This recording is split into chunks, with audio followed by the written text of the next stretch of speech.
Ano po, so ngayon punta naman po tayo dito mga kababayan sa pakiusap daw.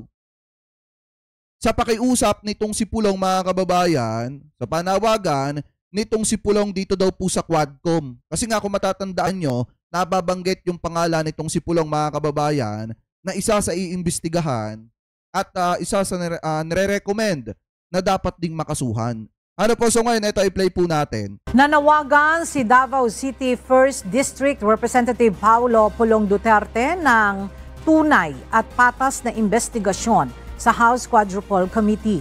Ginawa nito ang pahayag matapos na irekomenda ng 4 House panels na makapagsagawa pa ng malalimang investigasyon sa iba pang personalidad na isinasangkot sa illegal drug shipment ni na dating Customs Intel Officer Jimmy Guban at Customs Broker na si Mark Taguba.